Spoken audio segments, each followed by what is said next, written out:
فإن كل محدثة بدعة وكل بدعة ضلالة وكل ضلالة في النار. أيها الإخوة jamaah rahimakumullah wa akhwat yang semoga Allah dirahmati kita semuanya.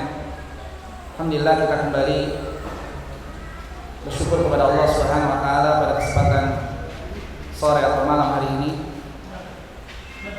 Kita bersyukur kepada Allah Subhanahu wa taala atas segala limpahan karunia, taufik dan juga nikmat-nikmatnya. Terutama nikmat yang wajib dan harus selalu untuk kita syukuri adalah nikmat hidayah iman, hidayah Islam. Kemudian nikmat kita dimudahkan Allah Subhanahu wa taala untuk bisa mengenal dan berada di atas petunjuk sunnah Nabi sallallahu alaihi wasallam. Nikmat kita diberikan kesehatan, nikmat pula kita diberikan waktu luang. Sehingga alhamdulillah dengan dua nikmat sehat dan waktu luang ini banyak Allah memberikan kemudahan kepada kita untuk bisa selalu beraktivitas, untuk bisa selalu melaksanakan urusan-urusan kita, baik yang sifatnya berkaitan dengan duniawiyah kita maupun yang berkaitan dengan ubudiyah kita kepada Allah Subhanahu wa taala.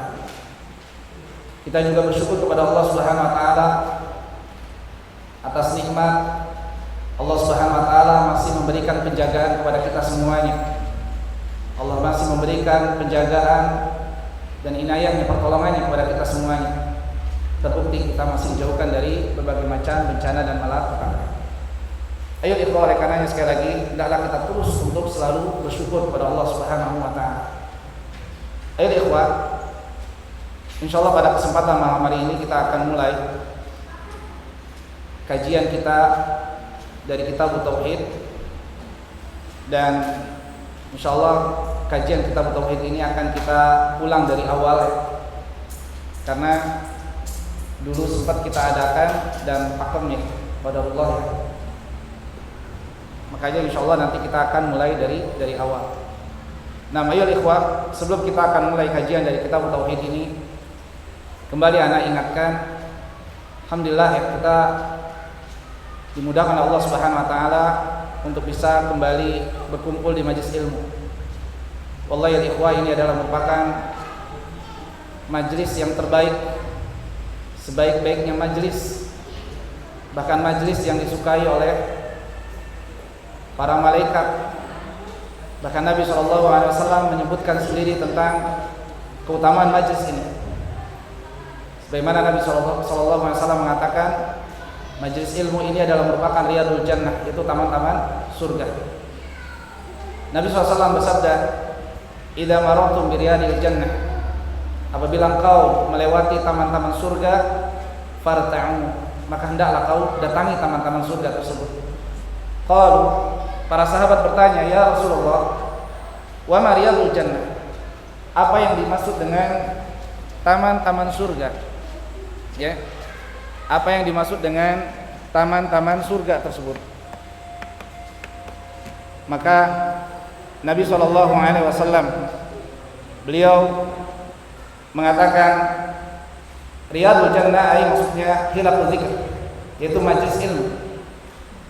Oleh karenanya kita bersyukur kepada Allah Subhanahu wa taala tatkala kita dimudahkan untuk selalu berada di majelis ilmu. Kemudian Nabi SAW beliau juga bersabda tentang keutamaan majelis ilmu pula, terlebih lagi majelis ilmu yang diadakan di salah satu rumah Allah, yaitu masjid. Kata Nabi SAW, "Wa majtama'a qaumun fi baitin min buyutillah." Tidaklah berkumpul satu kaum di salah satu rumah Allah, yajluna kitab Allah wa yatadarasunahu bainahum, yang di dalam majlis tersebut dibacakan Al-Quran, kitabullah, dan mereka saling mempelajarinya. Maka apa jaminannya? Kata Nabi SAW, illa nazalat alaihim sakinah. Ini yang pertama, maka Allah akan menurunkan atasnya ketenangan. Maka jika kita ingin hati ini tenang, tentram, di antara caranya sebagaimana yang diarahkan Nabi SAW, datangi majelis ilmu. khususnya majelis ilmu yang ada di masjid, di salah satu rumah Allah. Kemudian wa ghasyiyatuhumur rahmah, Allah akan menghujankan rahmat. Siapa di antara kita yang tidak ingin mendapatkan rahmat dari Allah Subhanahu wa taala? Tentu kita ingin mendapatkan rahmat Allah Subhanahu wa taala. Maka di antara cara untuk mendapatkan rahmat tersebut, datangi majelis ilmu, khususnya di rumah Allah. Wa khaffathumul malaikah wa dzakarahumullahu fi man 'indah, dan akan didahului oleh para malaikat, dan juga akan disebutkan, Allah menyebutkan di antara mereka oleh Allah Subhanahu wa taala tentang kebaikan-kebaikan mereka. Inilah di antara keutamaan majelis ilmu. Kemudian Nabi SAW juga, beliau bersabda, kata Nabi SAW, man salaka tariqan yaltamisu fi ilman sallallahu bi tariqan ilal jannah. Barang siapa yang berjalan, melangkahkan kakinya dari rumahnya menuju majelis ilmu dengan niat tujuannya untuk menuntut ilmu, apa jaminannya? Kata Nabi SAW, sahalallahu bi tariqan ilal jannah, maka Allah akan mudahkan baginya jalan menuju surga. Ayo ikhwah, ini jelas utama yang sangat besar. Jalan yang mudah untuk menuju surga diantaranya bisa kita raih dan bisa kita tempuh dengan cara selalu mendatangi majelis ilmu. Kemudian tidak sampai di situ, Nabi SAW bersabda, wa innal malaikata la tad'u ajnihataha li talibil ilm ridwan bima yasna. Para malaikat akan senantiasa mengepakkan sayap mereka, menaungi mereka orang-orang yang selalu hadir di majelis ilmu. Karena apa? Karena ridho terhadap apa yang dilakukan oleh mereka. Para ulama khilaf tentang apa maksud para malaikat ini mengepakkan sayapnya. Dan disebutkan oleh Imam Al-Khattabi rahimahullah ta'ala, ada 3 pendapat dalam hal ini. Pendapat yang pertama, makna dari malaikat menaungkan sayap mereka kepada para penuntut ilmu atau di majelis ilmu, maknanya makna hakikatnya. Kenapa? Kata para ulama, annahu bastul ajnihah, memang benar-benar mengepakkan sayapnya. Kenapa? Karena malaikat punya sayap. Sebagaimana diimani oleh ahli sunnah wal jamaah, di antara sifat malaikat itu memiliki sayap. Ya, bahkan malaikat Jibril sayapnya paling banyak. Ada berapa sayap? Ada berapa sayap? Berapa malaikat Jibril sayapnya? Masa di antara antum nggak ada yang tahu? Ya, 100 sayap. Dan antum kalau mau pengen bukti mana malaikat memiliki sayap, lihat dalam surat Fatir ayat pertama.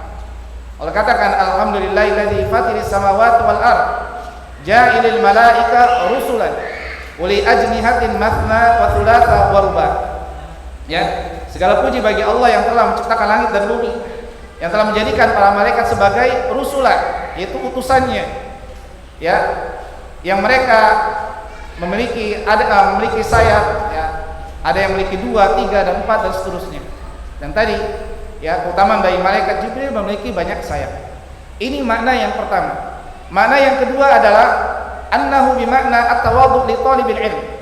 Para malaikat itu mengepakkan sayapnya, maksudnya adalah tawadhu kepada para penuntut ilmu. Ini luar biasa. Ya, ini keutamaan yang luar biasa. Malaikat aja tawadhu. Ya, mereka menghormati benar orang-orang yang selalu kumpul di majelis ilmu atau penuntut ilmu.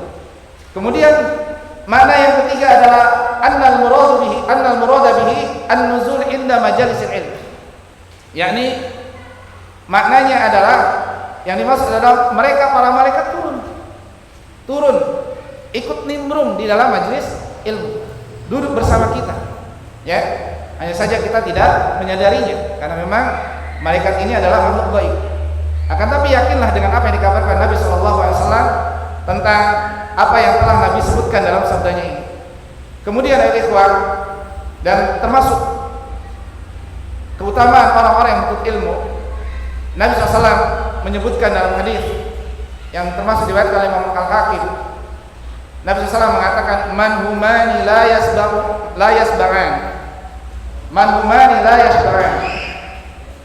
Ada 2 golongan manusia di dunia ini yang tidak pernah puas.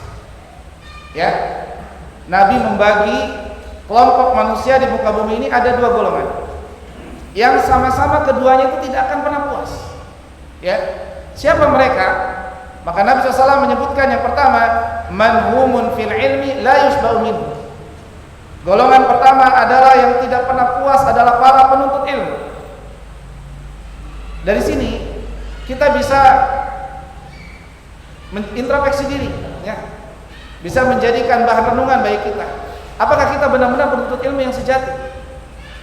Kalau memang kita penuntut ilmu yang sejati, tidak akan pernah puas dalam mencari ilmu. Tidak akan pernah puas untuk selalu mendatangi majelis ilmu. Ya. Dan golongan yang kedua kata Nabi SAW, wa man humun fid dunya la yashba'u minha. Penuntut dunia, pencari dunia. Dan mereka juga sama tidak akan pernah puas dalam mencari dunia. Maka silakan kita bersama-sama introspeksi diri kita masing-masing. Kita termasuk golongan yang mana? Kalau kita tidak disibukkan dengan menuntut ilmu dan tidak pernah puas dengan menuntut ilmu, ya, berarti atau merasa puas dengan menuntut ilmu, berarti kita termasuk golongan yang kedua, ya. Maka Nabi di sini membagi dua golongan. Ya, ini bisa menjadikan renungan bagi kita. Apa kita termasuk golongan orang-orang yang bersemangat hanya mengejar dunia dan tidak pernah puas terhadap dunia, sehingga menghabiskan waktu umur kita hanya untuk mengejar dunia dan saja. Ya. Sementara di lain sisi Nabi menyebutkan ada golongan yang tidak pernah puas juga, lawan dari golongan yang tadi itu, yaitu apa? Pencari ilmu. Maka sejatinya orang penuntut ilmu sejati adalah mereka yang tidak pernah puas dalam mencari ilmu. Mereka yang selalu haus dengan ilmu. Ya, tentunya ilmu di sini maksudnya adalah ilmu din, ilmu agama, ilmu syariat, ilmu yang bersumber dari Al-Qur'an dan Sunnah Nabi SAW. Maka ikhwah, kita sekali lagi bersyukur kepada Allah Subhanahu Wa Taala tatkala kita masih diberikan kemudahan oleh Allah Subhanahu Wa Taala untuk selalu bisa datang di majelis ilmu. Nah, ayo ikhwah, kitab yang akan kita bahas di sini adalah Kitab Tauhid. Judul asli dari kitab ini sebenarnya adalah Kitab Tauhid alladzi huwa haqqullah 'alal 'abid. Ya, judul aslinya kitab ini ada apa? Kitab Tauhid alladzi huwa haqqullahi 'alal 'abid. Yakni yang merupakan hak Allah atas hamba-hambanya. Ya. Kitab ini ditulis oleh Salah ma'ruf, ya, Syekh Muhammad bin Abdul Wahhab rahimahullah ta'ala, dan beliau disebut juga dengan sebutan Syekh Muhammad At-Tamimi, ya. Kenapa? Karena beliau itu dari Bani Tamim, disebutkan kepada tempat beliau, ya. Makanya jangan heran kalau ada dua nama, ya, sama saja maksudnya itu beliau. Dan beliau ini terkenal, ya, baik oleh orang-orang yang berilmu, orang-orang yang benar-benar haus akan memahami tauhid dengan benar, dan beliau juga terkenal di kalangan musuh-musuhnya. Siapa yang tidak kenal Syekh Muhammad bin Abdul Wahhab? Makanya beliau ini terkenal, ya. Beliau lahir di Uyainah pada tahun 1115 Hijriah, ya. Dan beliau wafat pada tahun 1206 Hijriah.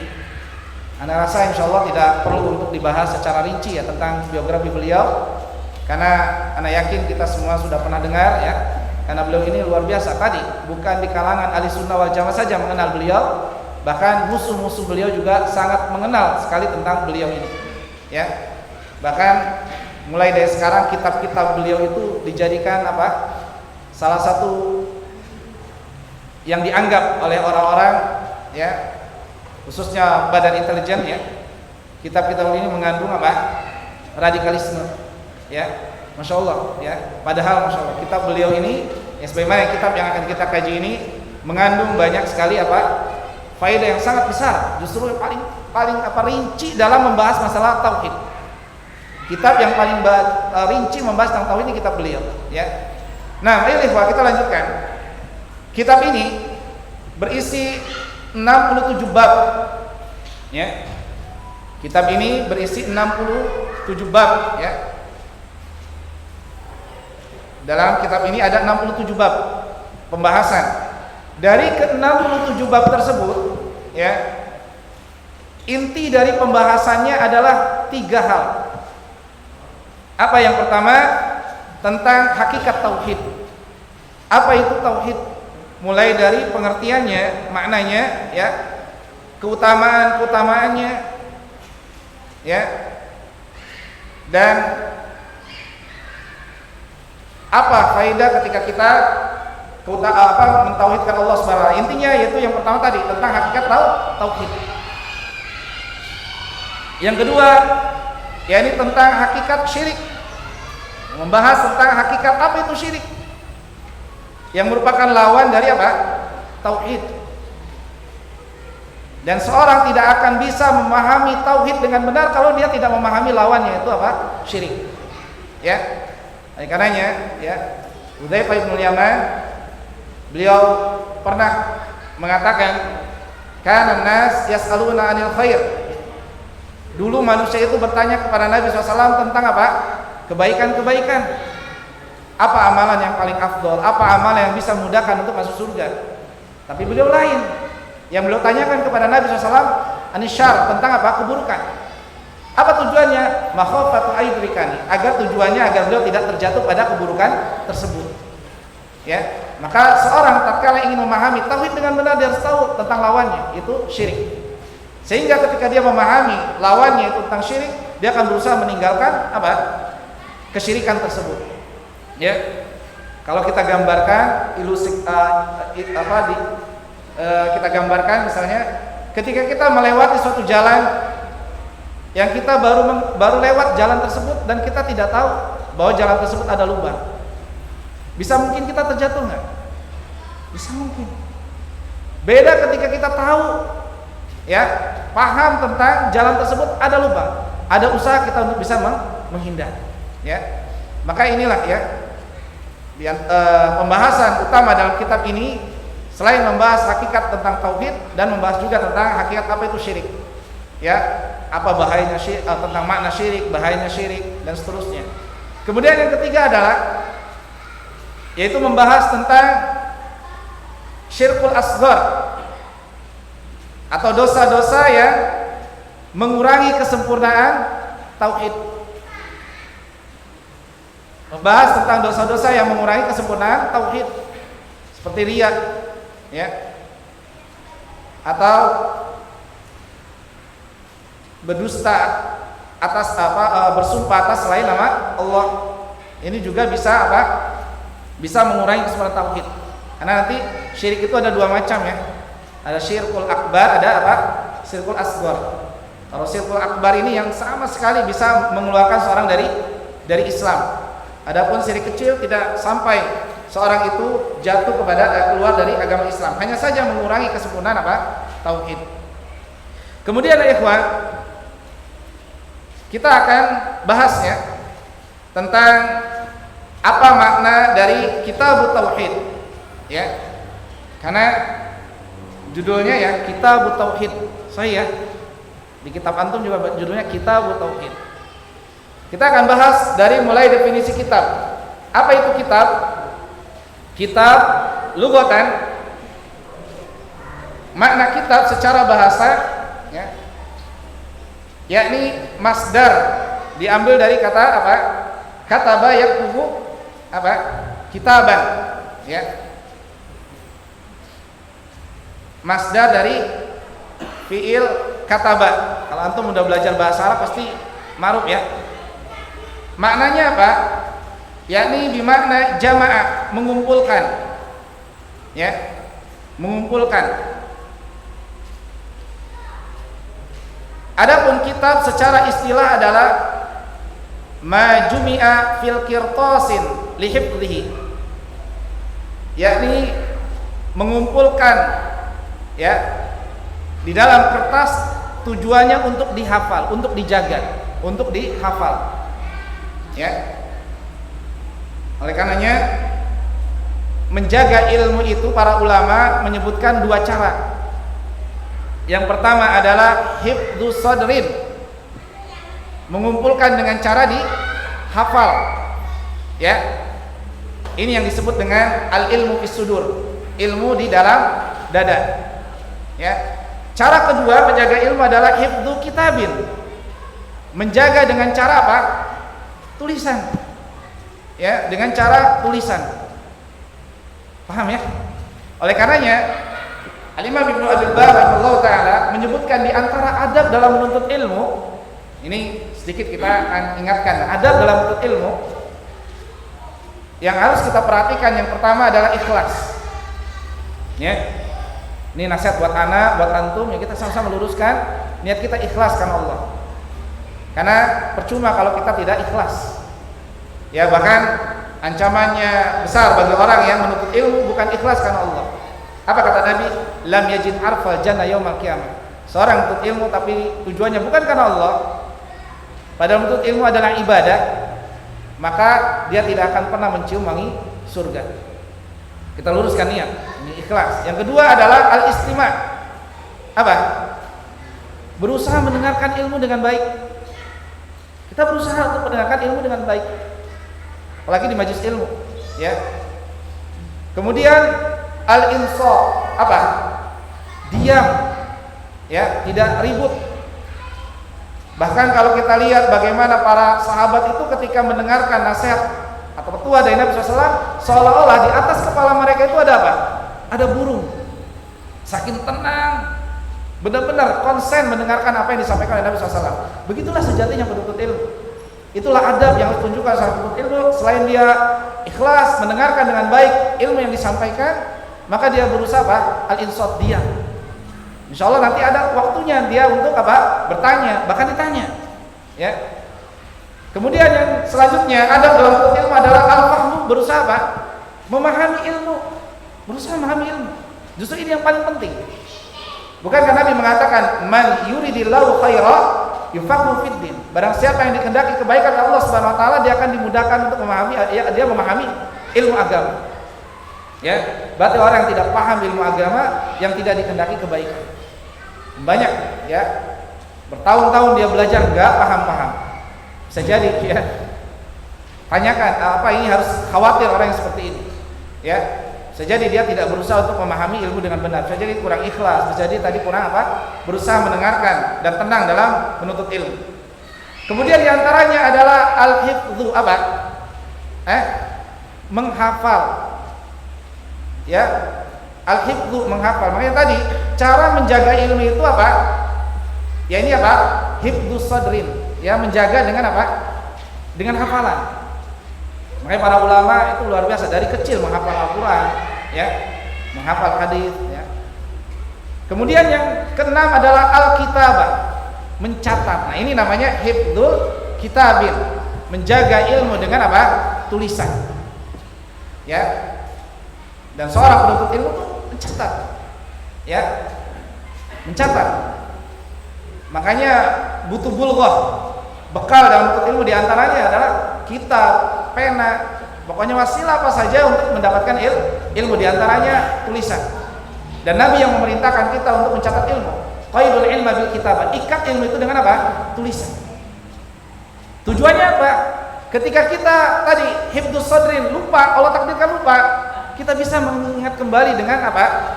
Dengan hifdzu kitabin, catatan yang telah kita apa? Catat. Ya. Nah, ini penting. Ya.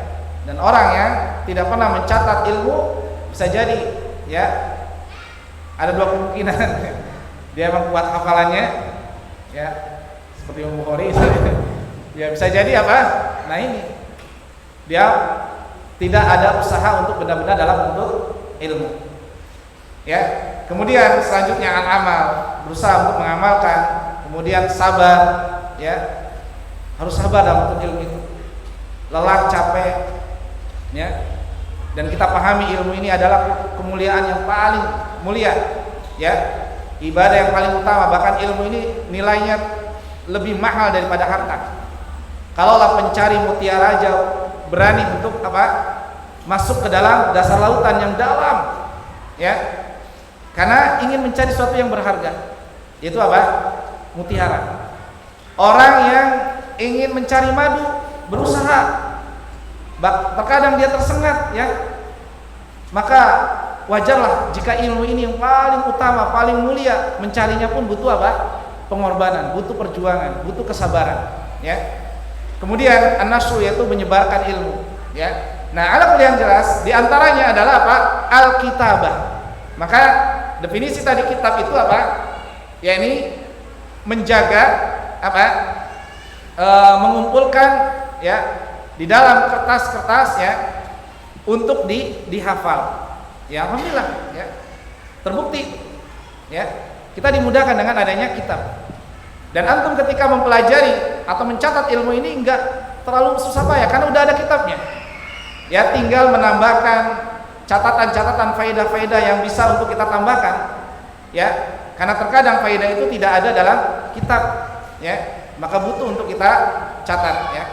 Itulah makna dari apa? Kitab, ya. Adapun makna dari tauhid. Makna dari tauhid. Ternyata di antara kita ini ada yang belum paham apa itu definisi apa? Tauhid. At-tauhid lughatan, tauhid secara bahasa ini sama ya, masdar dari kata apa? Wahada yuwahidu tauhidan. Wahada yuwahidu tauhidan. Ya. Yang maknanya adalah apa? Ja'alahu wahid, menjadikan satu. Ya, menjadikan apa? Satu, ini cara bahasa. Adapun secara istilah atau wastilahan atau syar'an, tauhid itu adalah ifradullahi bil ibadah, ifradullahi fi rububiyatihi. Anda ulangi ya, pelan sekali nanti. Ifradullahi fi rububiyati, fi rububiyatihi. Ya, ifradullahi fi rububiyatihi. Mengesahkan Allah dalam rububiyahnya. Mengesahkan Allah dalam rububiyahnya. Karena agak pelan ya. Wa uluhiyatihi. Jadi ifradullah fi rububiyatihi wa uluhiyatihi wa asma'ihi wa sifatihi. Itu apa? Mengesahkan Allah dalam rububiyahnya, mengesahkan Allah dalam apa? Uluhiyahnya, mengesahkan Allah dalam nama-nama dan sifat-sifatnya. Ya. Ini makna tauhid secara istilah. Anda ulangi ya, ifradullah fi rububiyatihi wa uluhiyatihi wa asma'ihi wa sifatihi. Maka dari definisi ini, para ulama membagi tauhid itu menjadi berapa? 3 macam. Ya. Membagi 3 macam. Apa saja? Yang pertama ya, al-qismul awal tauhidur rububiyah. Yang pertama adalah tauhid rububiyah. Yang kedua adalah al-qismul tsani tauhidul uluhiyah. Ya. Dan macam yang ketiga adalah apa? Tauhid asma wa sifat. Nah, tauhid asma wa sifat, tauhidul asma'i wa sifat. Ya, inilah 3 macam tauhid. Diambil dari definisi tadi. Ya. Ifradullah fi rububiyatihi wa uluhiyatihi wa asma'ihi wa sifatihi. Nah, apa yang dimaksud dengan tauhid rububiyah? Ya. Ada yang bisa jawab enggak? Ya. Apa yang dimaksud dengan tauhid rububiyah? Ya. Ini kita dasar sekali ya. Kita ingin mengenalkan dengan dasar dan tafsil ya, sebelum kita masuk kepada pembahasan dari kitab ini. Apa yang dimaksud dengan tauhid rububiyah? Tauhid rububiyah itu diambil dari kata apa? Rabb. Ya, rububiyah Rabb. Wa huwa al-i'timadul jazim, yaitu meyakini secara pasti bi annallaha rabbu kulli syai'in. Meyakini secara pasti bahwasanya Allah adalah Rabb segala sesuatu. Ya. Apa makna Rabb? Apa makna Rabb?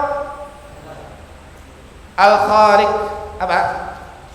Dialah yang menciptakan. Ya.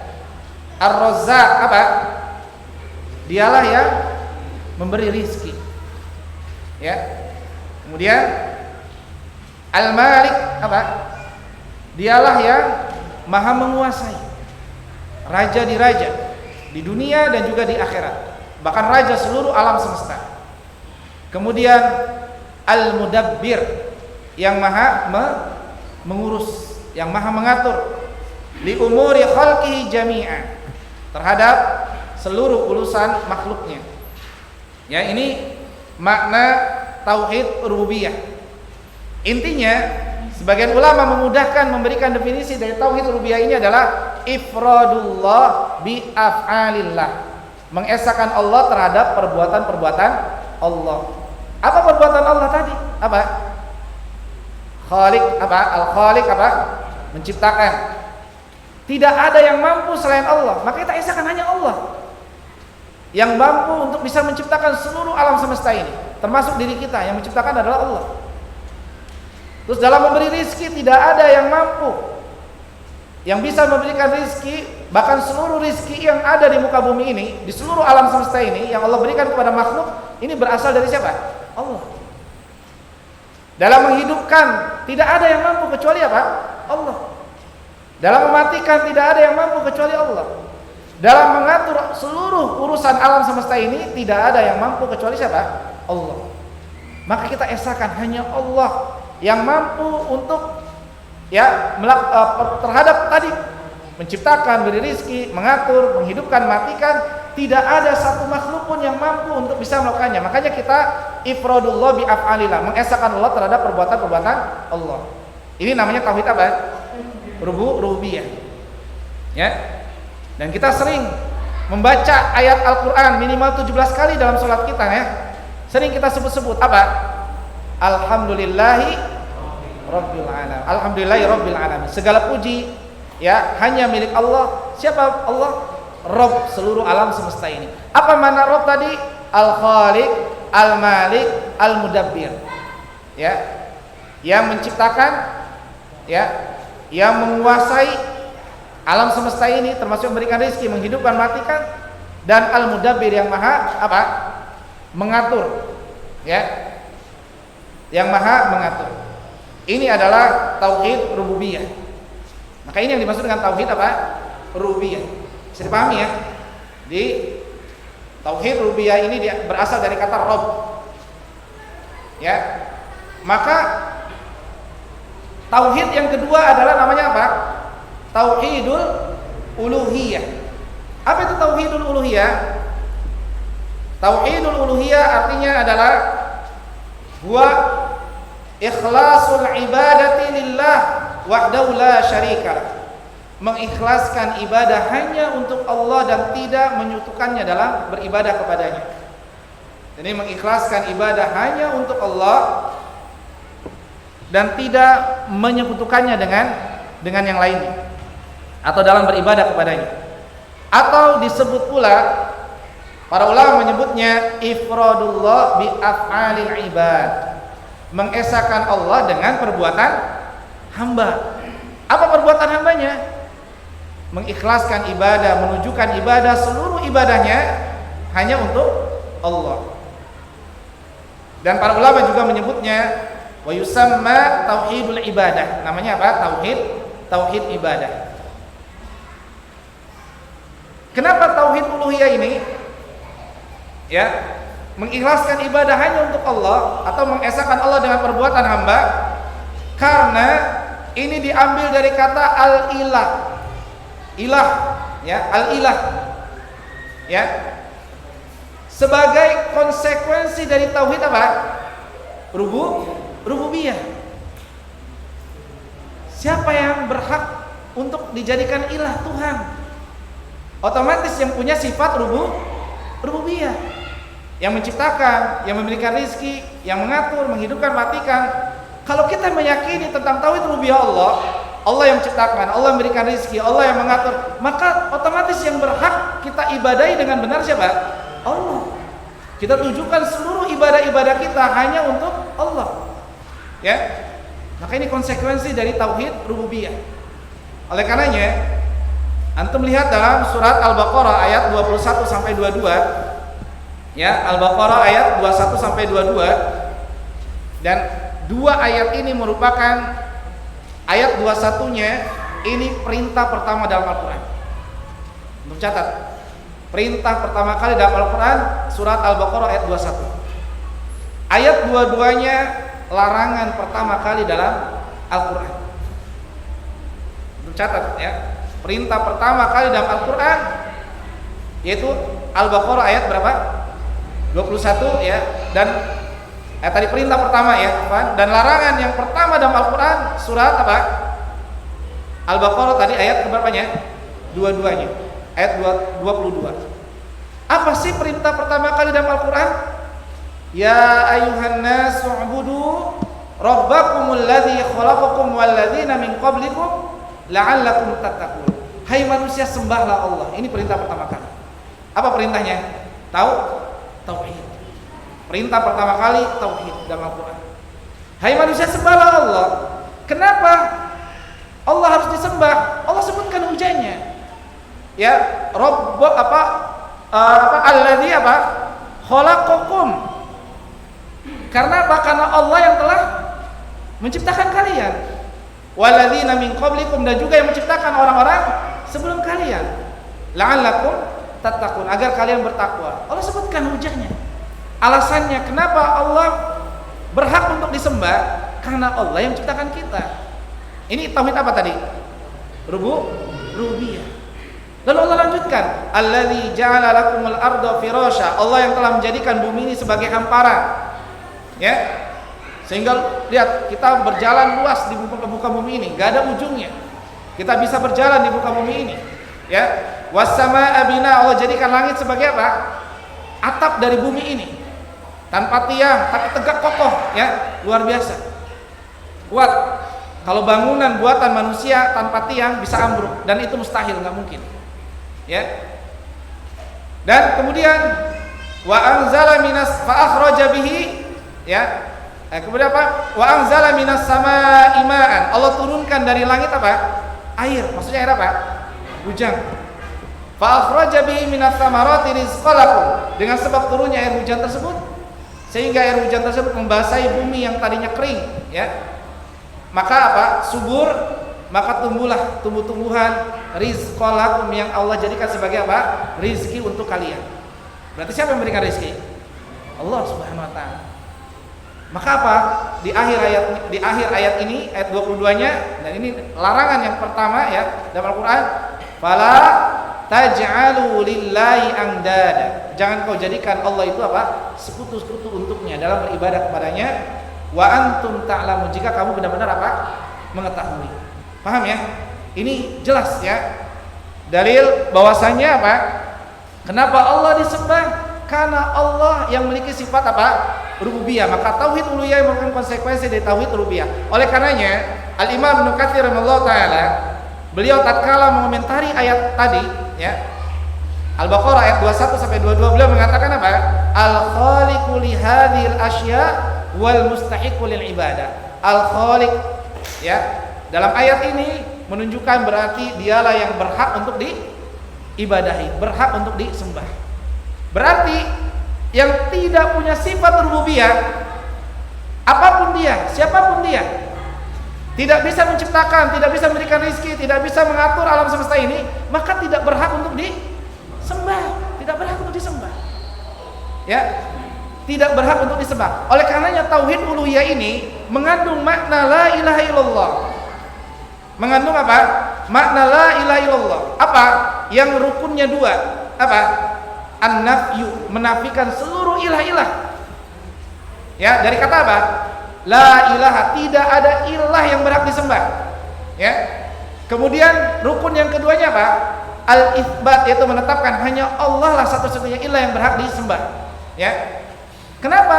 Karena Allah yang punya sifat apa? Rububiyah, maka yang berhak disembah. Ya. Dan ilah-ilah selain Allah adalah ilah-ilah yang batil, ilah-ilah yang tidak berhak untuk disembah. Karena dia, yang ilah-ilah tersebut tidak bisa menciptakan, tidak bisa memberikan rizki, tidak bisa mengatur alam semesta, tidak bisa menghidupkan dan tidak bisa mematikan. Ya. Oleh karenanya Allah dengan tegas berfirman dalam surat Al-Hajj ayat 62, Allah katakan, "Dzalika bi annallaha huwal haq." Dialah Allah Rabb yang hak untuk disembah, ilah yang berhak untuk disembah.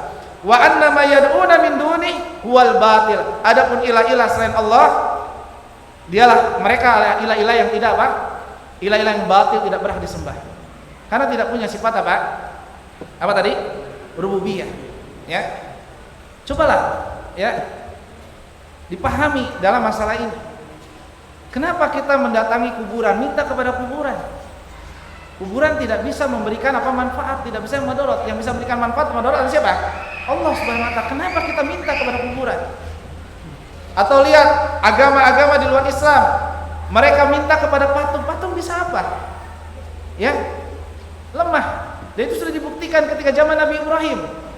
Hujahnya telak, ya, membungkam kaumnya ketika Nabi Ibrahim menghancurkan patung-patung dan menyisakan patung yang besar. Ketika kata mereka kaumnya, "Wahai Ibrahim, kau yang menghancurkan patung ini." Tidak, lihat patung itu yang besar yang menghancurkan. Apa mereka katakan? Gak mungkin, ya kan? Mana mungkin patung bisa bergerak? Mana mungkin patung bisa apa? Menghancurkan? Ya kalau nggak bisa bergerak, nggak bisa menghancurkan, nggak bisa menciptakan, nggak bisa mendidik, kenapa disembah? Maka ini ilah yang batil, ya. Maka itu yang kita harus pahami. Kenapa Allah berhak disembah? Karena Allah memiliki sifat apa? Rububiyah. Makanya tauhid uluhiyah ini adalah konsekuensi dari tauhid apa? Rububiyah. Kemudian ayat ikhwah, ya, kita lanjutkan. Jenis tauhid yang keberapa? Yang ketiga. Macam tauhid yang ketiga adalah tauhidul asma'i wa sifat. Tauhidul asma'i wa sifat. Apa yang dimaksud dengan tauhid asma wa sifat?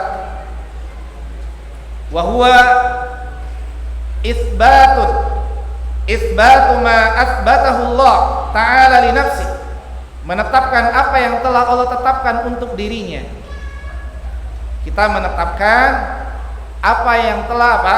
Atsbatahu Allahu li nafsi, yang telah Allah tetapkan untuk apa? Dirinya. Wa ma atsbatahu lahu Rasulullah sallallahu alaihi wasallam. Dan kita tetapkan pula apa yang telah ditetapkan oleh Nabi sallallahu alaihi wasallam untuk Allah Subhanahu wa taala. Minal asma'i wa sifat. Dari nama-nama dan sifat-sifat Allah. Jadi kita tetapkan nama dan sifat Allah sesuai dengan apa yang Allah tetapkan olehnya dalam Al-Quran tentunya untuk dirinya tentang nama dan sifat tersebut, dan sebagaimana yang telah ditetapkan oleh apa? Rasulullah untuk Allah nama dan sifat tersebut. Jadi nggak boleh kita menetapkan kita sendiri. Siapa yang berhak untuk menetapkan di sini? Allah dan Rasulnya. Ini yang pertama tentang tauhid asma sifat. Dari mana kita tahu Allah menetapkan? Dalam Al-Quran. Ya, banyak dalam Al-Quran Allah telah mengenalkan siapa dirinya. Allah menyebutkan nama-namanya. Contoh dalam surat apa? Al-Hasr misalnya di akhir. Wallahul khaliqul bari'ul musawwirul apa? Allah apa? Wallahu ladzi la ilaha illahu al-malikul qudusus salamul mu'minul muhaiminul azizul, ya. Dan seterusnya Allah sebutkan nama-namanya. Ya. Makanya Allah katakan khaliqul apa?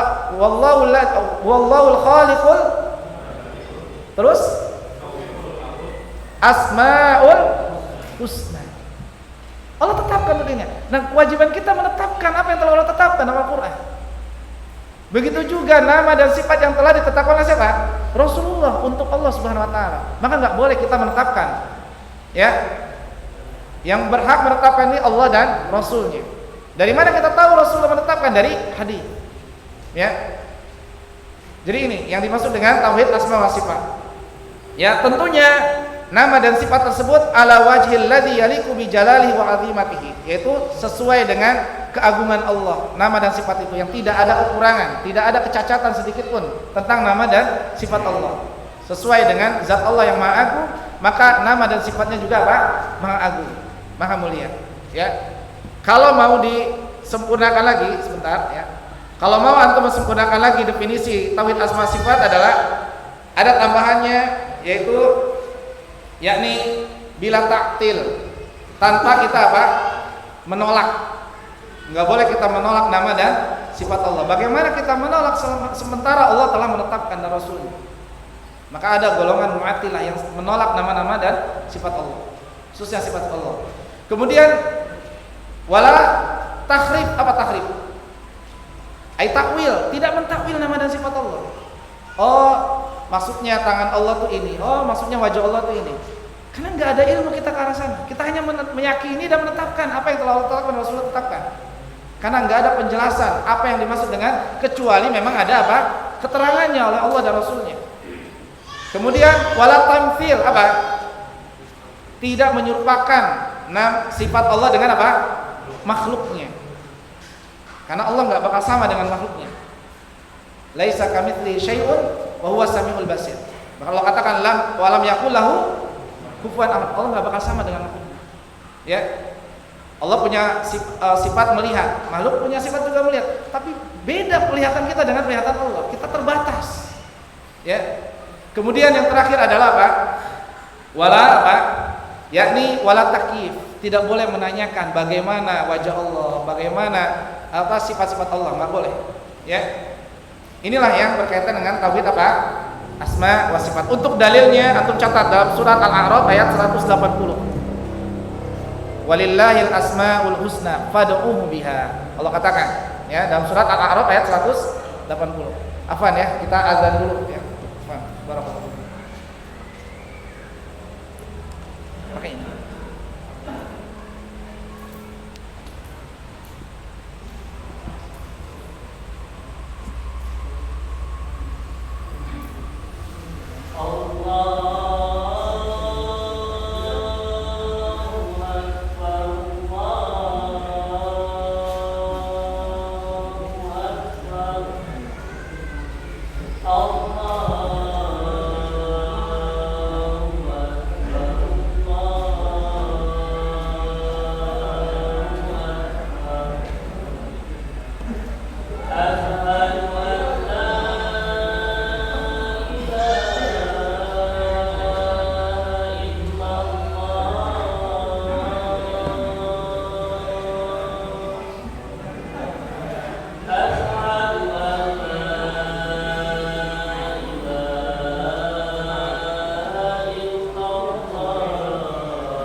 Alhamdulillah wassalatu wassalamu ala Rasulillah wa ala alihi wasallam ihsan ila yaumil ba'd. Namanya ikhwah, kita akan lanjutkan ya. Dari apa yang telah tadi kita jelaskan, ternyata kitab ini membahas tentang apa? Hakikat tauhid ya. Di antaranya berarti menunjukkan ilmu yang kita bahas ini ilmu yang sangat mulia. Ya. Para ulama mengatakan syarafal ilmu bi syarafil ma'lum. Antum kalau ingin tahu tingginya ilmu tersebut, lihat dari apa yang materi yang dibahasnya. Dan kita tahu tidak ada yang paling mulia, paling agung kecuali siapa? Allah. Maka kitab tauhid ini, ketika kita mempelajari kitab tauhid ini, kita mempelajari tentang apa? Hakikatnya ingin mengenal tentang Allah Subhanahu wa taala dan mengenal siapa diri kita, hambanya. Seorang kalau sudah mengenal Allah, maka dia akan mengenal hakikat dirinya. Itu hamba, makhluk ciptaan Allah yang berhak untuk beribadah kepada Allah Subhanahu wa taala. Maka ini jelas ya, materi yang sangat penting untuk kita kaji. Maka di sini sebelum kita akhiri kajian ini, ana akan jelaskan tentang ahamiyatut tauhid, pentingnya tauhid. Artinya urgennya kenapa kita perlu membahas tentang atau mengkaji tentang ilmu tauhid. Karena banyak di antara kita yang belum memahami kenapa harus belajar tauhid. Bahkan ada yang salah paham tentang mengkaji kitab tauhid, belajar materi tauhid ini, sampai mengatakan ini materi yang cuman ingin memecah belah apa? Umat. Insyaallah ya.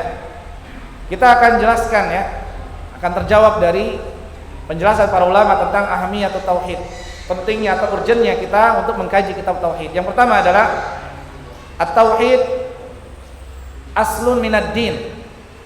Ini yang harus kita pahami. Tauhid ini merupakan pokok pondasi dari agama Islam. Ya.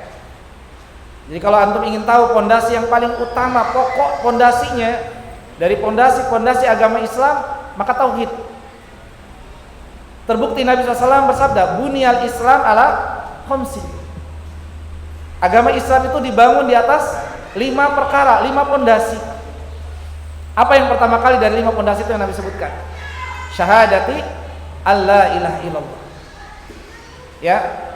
Maka ketika kita memahami tauhid ini adalah pondasi pokok dalam agama Islam, coba kita lihat rumah tanpa pondasi enggak bakal kokoh, enggak bakal kuat, rapuh. Begitu juga keislaman kita. Ya, tanpa dikuatkan dengan pondasi memahami tauhid dengan benar dan mengamalkannya, tidak akan pernah kuat. Bahkan bisa apa? Bisa dipertanyakan keislamannya. Ya, maka ini penting, ya. Kemudian yang kedua adalah tauhid. At-tauhidu a'dhamu huquqillahi 'ala ibadih. Tauhid merupakan hak Allah yang paling agung atas hambanya. Ini yang harus kita pahami. Hak Allah yang paling agung atas hambanya apa? Tauhid. Mana dalilnya? Dalilnya sebagaimana Nabi SAW pernah bertanya kepada sahabat Mu'ad ketika Mu'ad dibonceng oleh Nabi SAW di atas himarnya, keledainya. Apa kata Nabi? Ya Mu'ad, at-tadri ma haqqullah 'alal ibad wa haqqul ibad 'ala Allah. Tahukah engkau wahai Mu'ad, apa hak Allah atas hambanya dan apa hak hamba atas siapa? Atas Allah. Maka Mu'ad menjawab, Allah wa rasuluhu a'lam. Allah dan Rasulnya yang lebih tahu. Ya. Maka Nabi menjelaskan, ya Mu'ad, haqqullah 'alal ibad ay ya'buduhu wa la yusyriku bi syai'an. Hak Allah atas hambanya adalah hendaklah Allah itu diibadahi dan tidak disekutukan dengan suatu apapun. Jelas di sini Nabi yang mengatakan hak Allah yang paling besar bagi hambanya apa? Tauhid. Wa haqqul ibad 'ala Allah alla yu'adziba ma la yusyriku bi syai'an. Sementara atau adapun hak hamba atas Allah, Allah tidak akan mengazab seorang hamba tersebut yang tidak mensekutukan Allah dalam beribadah kepadanya atau tidak berbuat syirik kepada Allah Subhanahu wa taala. Maka dari hadis yang mulia ini, hadis yang diriwayatkan oleh Bukhari dan Muslim, jelas bahwa hak Allah yang paling besar atas hambanya adalah tauhid. Maka penting kita kaji agar kita bisa memberikan hak Allah dengan sebenar-benarnya. Ya, dengan kita mentauhidkannya. Karena kenyataannya banyak manusia yang tidak memenuhi hak Allah. Ya, kita pahami semua makhluk punya hak. Ya, kalau tidak dipenuhi hak tersebut akan rusak dan hancur. Muslim atas muslim yang lainnya punya hak. Orang tua kepada anaknya punya hak, anak kepada orang tua punya hak, guru, murid punya hak semuanya. Ya, kalau ini tidak dipenuhi hak-hak ini, hancur kehidupan. apalagi hak Allah yang tidak kita penuhi. Maka ini kecelakaan yang besar, kebinasaan yang besar dunia dan akhirat. Justru hak Allah harus kita prioritaskan, harus kita dulukan. Apa? Tauhid, yaitu beribadah hanya kepada Allah Subhanahu wa taala. Maka ini yang harus kita pahami. Kemudian ya ikhwah, kenapa kita harus mengkaji tentang tauhid dan pentingnya tauhid? Apa sih urgennya? At-tauhidu huwal ghayatu min khalqil jinni wal ins. Bahwasanya tauhid merupakan tujuan diciptakannya jin dan manusia. Sebab tujuan diciptakannya jin dan manusia untuk memenuhi ini tauhid ini. Mana dalilnya? Jelas ya. Dan insyaallah nanti ini akan kita bahas juga di bab yang pertama tentang apa? Tentang masalah ini. Karena Allah Subhanahu wa taala berfirman apa? Wa ma khalaqtul jinna wal insa illa liya'budun. Dan ini dalil yang pertama kali yang Syekh bawakan dalam kitabnya ini di bab yang pertama. Apa artinya? Tidaklah aku ciptakan jin dan manusia kecuali untuk apa? Illa liya'buduni, beribadah kepadaku kata Allah. Ai maksudnya ya'buduni. Ibnu Abbas radhiyallahu anhuma mentafsirkan apa maknanya ayyuhiduni. Beribadah kepadaku artinya mentauhidkanku, tidak menentukan Allah dalam beribadah kepadanya. Maka jelas di sini, ya, tujuan manusia pun diciptakan dan jin tujuannya untuk apa? Beribadah kepada Allah, yaitu mentauhidkan Allah. Ya, bagaimana kita mau beribadah kepada Allah, mampu beribadah kepada Allah dengan benar kalau kita tidak mentauhidkan Allah, tidak paham bagaimana cara beribadah atau mentauhidkan Allah dengan benar. Ya. Kemudian ayo ikhwah, karena nanti insyaallah rinciannya di bab pertama dalam kitab tauhid ini. Kenapa? Apa urgennya kita untuk mengkaji tentang tauhid? At-tauhidu awalul wajibat. Tauhid ini merupakan kewajiban yang paling utama.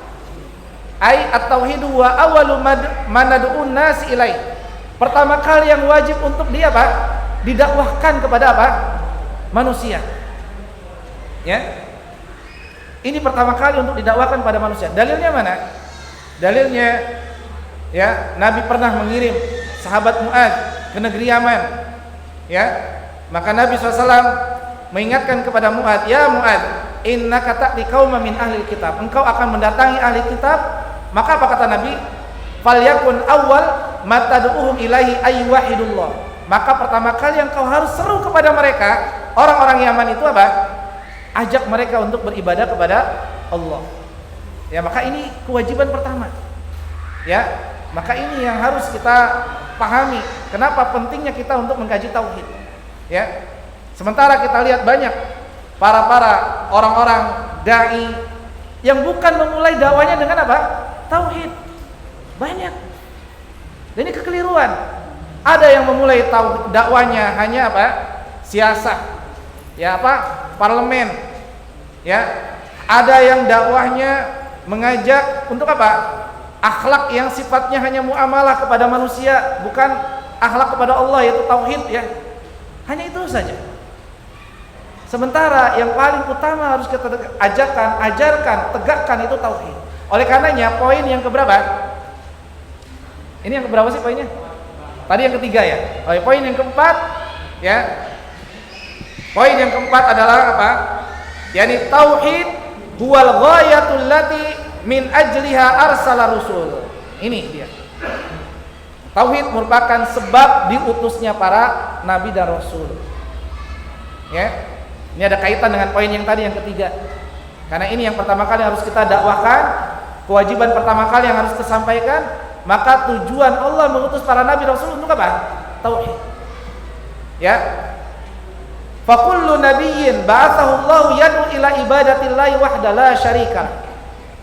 Sepakat para ulama, setiap para nabi, para rasul mendakwahkan ya, yang jadikan pusat pokok dakwah mereka adalah apa? Tauhid. Mana dalilnya? Kita harus dengan dalil ya. Mana dalilnya? Antum lihat dalam surat Al-Anbiya ayat 25. Wa ma arsalna min qablika min rasulin illa nuhi ilahi annahu la ilaha illa anna fa'budun. Ya, tidaklah kami mengutus ya dari sebelum engkau, ya. Para rasul pun ya sebelum para rasul mereka kecuali kami wahyukan agar mereka mengajak untuk beribadah kepada Allah.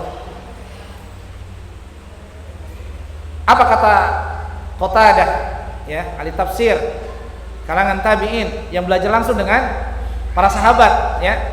Beliau komentari ayat ini, lam yursalu nabiyyun illa bitauhid.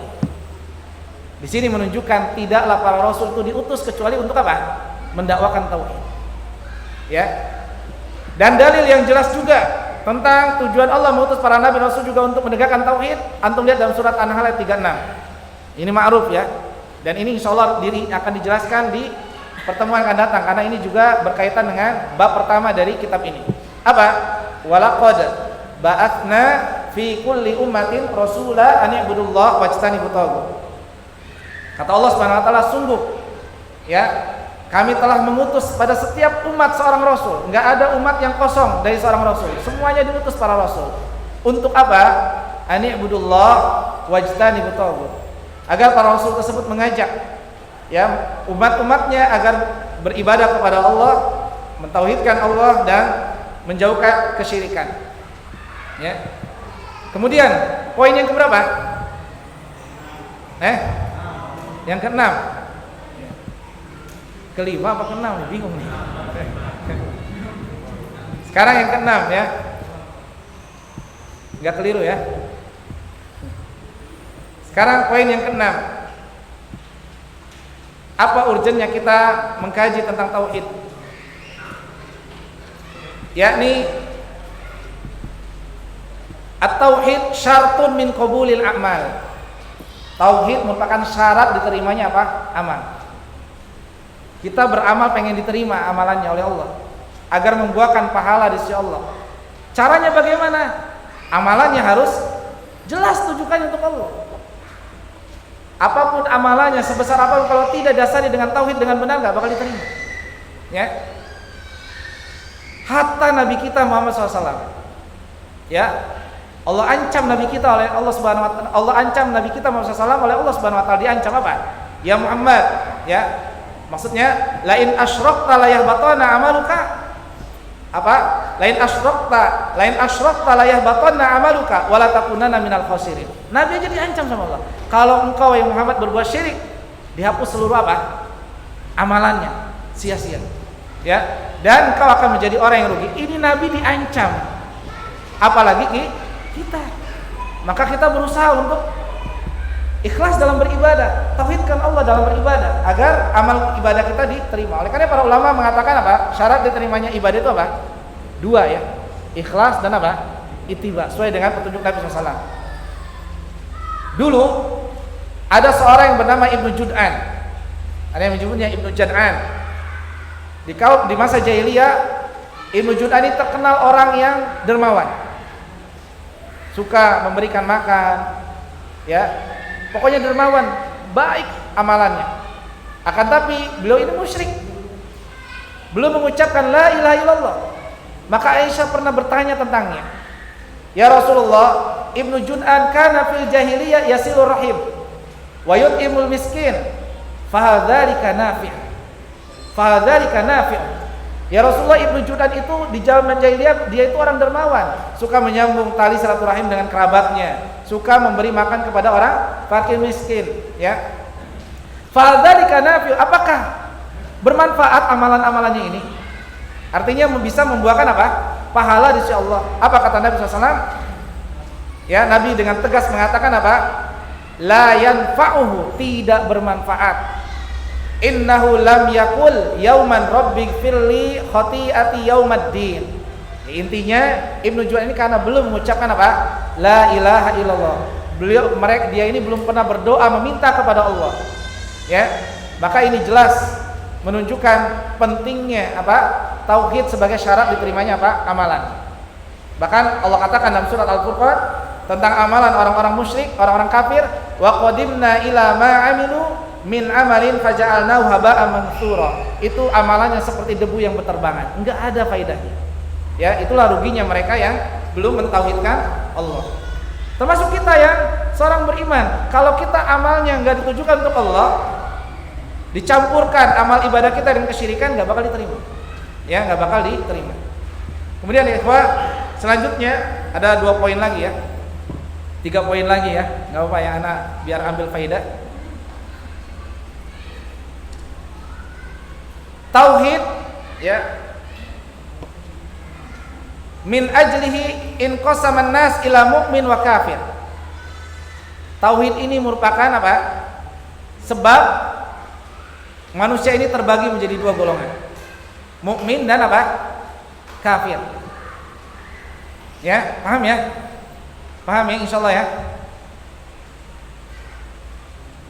Wa bainahuma wala wa bara. Dan apa?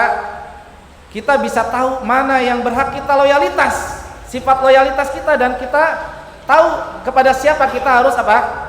Barok, berlepas diri. Ya, apa yang membedakan? Tahu? Tauhid. Antum lihat dalam surat apa? Al-Mujadalah ayat 22. Al-Mujadalah ayat 22. Ya. Ana ringkas ya. Kemudian poin selanjutnya, tauhid syartun fil wal ihtida.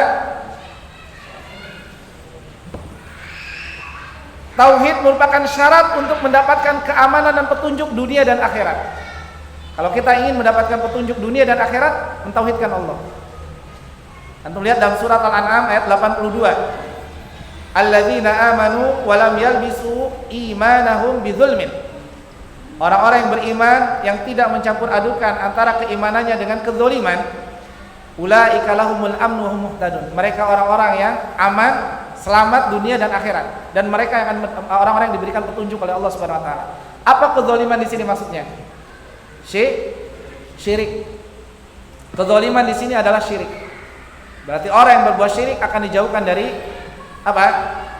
Keamanan ya di dunia apalagi di akhirat, dan dijauhkan dari petunjuk.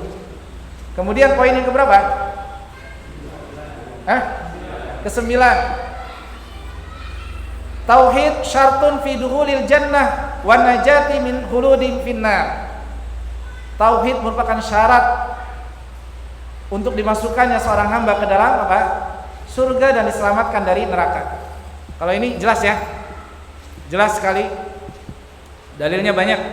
Al-Maidah ayat 72, innahu man yusyrik billahi faqad haramallahu alaihi al-jannah. Barang siapa yang berbuat syirik kepada Allah, maka sungguh diharamkan baginya surga. Wa ma'wahun nar, dan dia akan dimasukkan ke dalam apa? Dicampakkan ke dalam neraka. Nabi juga bersabda, man mata wa huwa ya'lamu alla ilaha illallah dakhala al-jannah. Ya. Ini banyak dalilnya. Kemudian poin yang keberapa? Yang ke-10. Anak akhirkan ya. Sebenarnya masih banyak poinnya lagi. Soal nanti lain waktu kita akan bahas. Mudah-mudahan poin-poin yang 10 ini mencukupi ya, mewakilkan dan jelas akan pentingnya, urgennya tauhid ya. Poin yang ke-11, at-tauhid yu'tharu fi silahi dhahir. Ya. Tauhid ini akan memberikan pengaruh terhadap amalan-amalan yang zahir. Mana dalilnya? Nabi SAW bersabda, ala wa inna fil jasadi mudghah. Ketahuilah, dalam tubuh ini ada segumpal daging. Idza salahat sahal jasadu kullu. Apabila baik, baik seluruhnya. Wa idza fasadat fasada jasadu kullu. Apabila buruk, apa? Buruk seluruhnya. Apa kata Nabi? Ala wa yaqul. Ketahuilah bahwasanya apa? Segumpal daging itu adalah apa? Hati. Maksudnya apa ini? Hati yang selamat, hati yang sehat, yang selalu mentauhidkan Allah. Ya. Jadi kalau antum ingin terpengaruhi amalan zahir antum, ya, pelajari tauhid atau mentauhidkan Allah. Contoh ya, ketika antum mengkaji Allah Maha melihat. Ya, ini tauhid apa ini? Asma wa sifat. Allah Maha mendengar, Allah Maha melihat, Allah Maha memantau. Maka seorang hamba ini akan selalu merasa diawasi oleh Allah. Lisannya akan dijaga, pendengarannya akan dijaga, penglihatannya akan dijaga. Karena dia tahu Allah Maha memantau, Allah Maha melihat. Ya, tidak ada yang bisa lari dari penglihatan Allah. maka ini akan memberikan pengaruh ya kepada seorang hamba ya. Maka orang-orang yang bermaksiat ya, berarti dipertanyakan kesempurnaan apa ya? Tauhidnya. Berarti belum tertancap ya tauhidnya di dalam hatinya. Wallahu taala mushafir ikhwan. Ini yang bisa saya sampaikan ya. Kurang lebihnya mohon maaf atas keterbatasan ilmu dan juga waktunya ya. Soalnya nanti kita akan lanjutkan ya. Ada waktu 7 menit lah untuk pertanyaannya. Jika ada yang ingin perlu untuk ditanyakan. Ini kita masih mukadimah ya. Insyaallah pertemuan akan datang kita masuk kepada bab yang pertama, yaitu tentang dari kitab tauhid ini. Kan bahas tentang inti pembahasan dari kitab tauhid ini. Ada yang perlu ditanyakan yang ikhwan?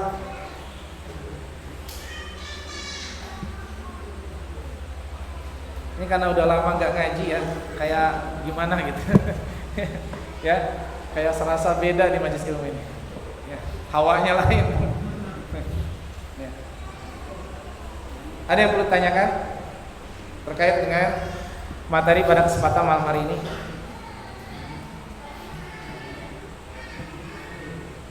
Cukup ya insyaallah ya. Mumpung ada waktu 7 menit ya. Mana berikan waktu 7 menit silakan.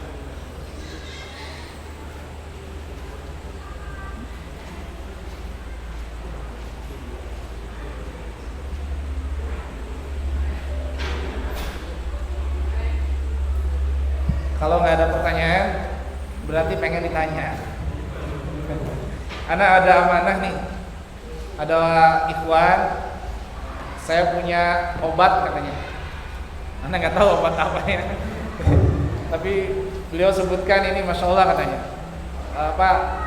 Baguslah herbal ya.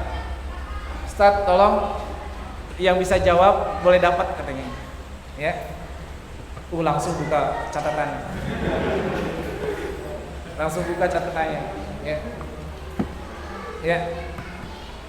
Siap ya ditanya ya. Tapi jangan lihat buku. Jadi apa? Al ilmu bis sudur ya. Ya. Siapa yang bisa menjawab? Ya. Pertanyaannya adalah, ini mudah sekali pertanyaannya. Sebutkan ya,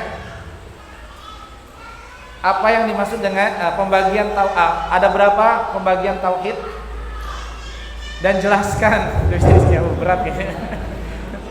Ya, nggak apalah semampunya lah. Karena obatnya lumayan ini, hadiahnya lumayan ini ya. Dengar-dengar mahal ya. Ya, jelaskan pembagian tauhid dan jelaskan ya sesuai apa yang antum pahami lah dari apa yang telah kita sampaikan. Silakan. Ya sok. Ya. Tauhid ada 3 kan? Ya. Pertama uluhiyah, artinya menetapkan Allah dalam perbuatan-perbuatannya, misalnya menciptakan, memberi rezeki dan mengamat orang yang baik, mengajari. Untuk yang kedua tauhid uluhiyah, yaitu menetapkan Allah dalam peribadahan padanya dan tidak menyekutukannya dengan siapapun. Dan ketiga tauhid asma wa sifat, yaitu menetapkan apa yang Allah tetapkan atas asma dan sifat, dan menetapkan apa yang Allah tetapkan untuk Allah berupa asma dan sifatnya, dan sesuai dengan aturan dan sunnah. Ya. Ya, cukup ya. Lumayan lah ya.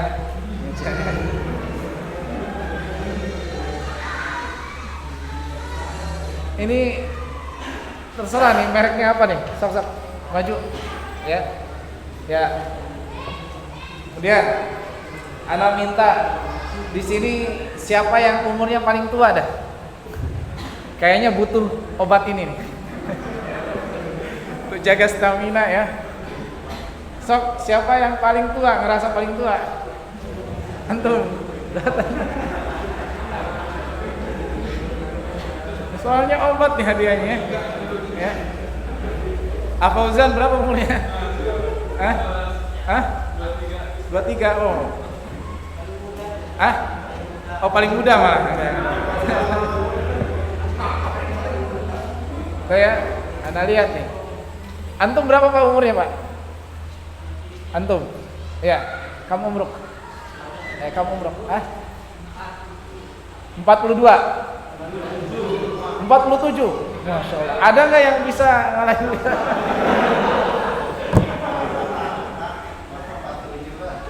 47 ya? 67 kan?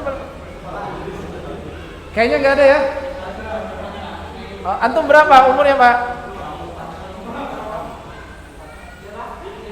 Berapa? Umurnya?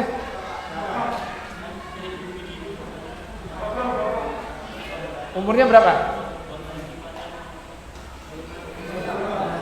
Umur antum? Berapa? 56. Wah, ini iya. Iya, terserah antum lah nih. Silakan, Pak. Ini Masya Allah ya. Mudah-mudahan bisa jadi wasilah lah untuk apa? Menambah daya iman. Silakan, Pak. So. Habis ya. Nah, ini hadiahnya. Ya. Masya Allah. Silakan, Pak. Ya.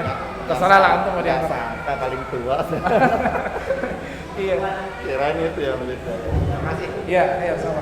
Biar motivasi tuh. Masya Allah yang udah tua aja hadir ya. Nah, cukup ya insya Allah ya. Barakallahu fikum. Semoga Allah berikan keberkahan bagi kita semuanya. Sekali lagi ana mohon maaf atas keterbatasan ilmu dan waktunya. Kita akhiri dengan doa kafaratul majlis ya. Subhanallah hamdik.